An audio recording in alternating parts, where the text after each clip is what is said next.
There is an end in sight to the government shutdown. After the Senate approved a funding package late last night, it now heads to the House. 7 Democrats and 1 independent who caucuses with them crossed the aisle to support this bill. The move angered many members of the party. Democratic Congressman Jimmy Gomez and Ro Khanna voiced their frustrations on the takeout. Well, I think it's one of the weakest deals I've ever seen in my life because they didn't get really anything in return. And this capitulation of these 7, 8 senators shows that they still don't understand the moment we're in. Other senators were saying that they kept Senator Schumer in the loop the whole time, but it's time for him to be replaced. He is not meeting the moment. He's out of touch with where the party's base is. CBS News correspondent Natalie Brand joins us now from the White House with more. Good morning, Natalie. So what exactly was passed last night and what happens next? Yeah, well, House members have been told to start traveling back to Washington, D.C., and it's expected that the House could take up this measure as early as Wednesday afternoon.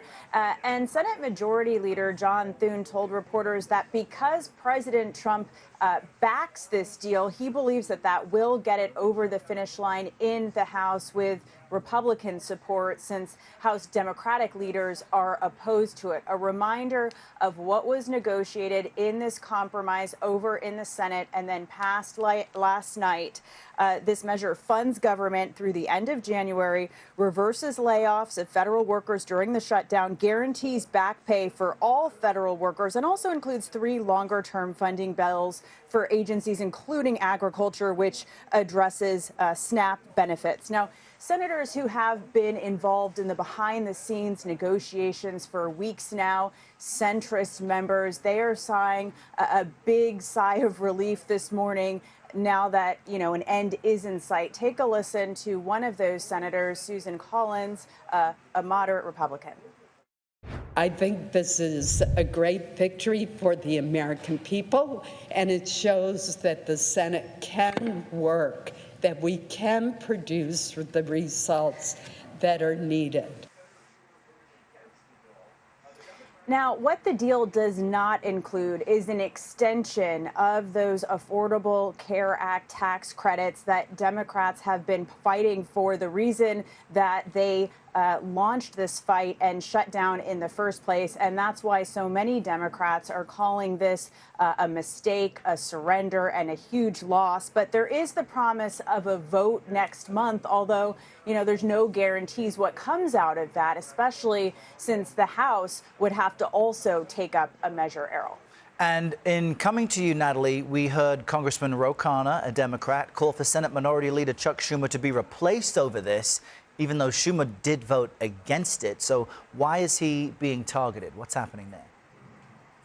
Yeah, we're seeing a deep Democratic divide over this compromise deal.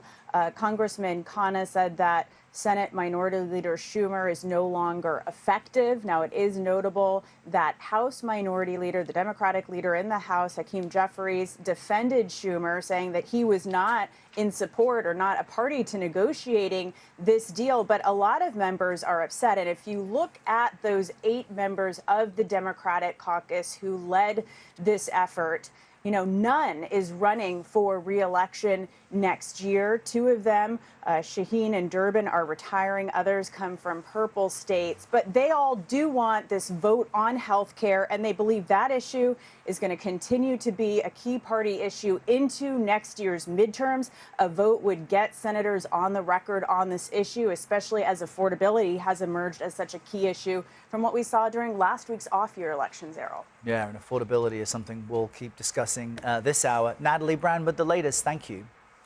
Pennsylvania Senator John Fetterman is one of those Democrats who consistently voted with Republicans during the shutdown and on this vote. He spoke with CBS Mornings about the Democrats' position. The key demand was about the Affordable Care Act. Some people call it Obamacare. What will happen with that now and under this situation that you all are proposing? What happens to it? what I'm hopeful is that we are going to create those kinds of extensions. But we have to negotiate with the Republicans because America decided to put us in the minority. You know, obviously Trump is in the White House, and they also have the majority in the House. That's the essence of democracy, to find a way forward, because our parties have different priorities. And that's why I've always refused to put our government in the middle of all of it, because millions and millions of American lives will be impacted that way. Two things must be true: that I want to make health care more affordable for Obamacare, but I also think that our government should never be held as a hostage, whether it's a Republican or whether it's a Democrat. It's always wrong.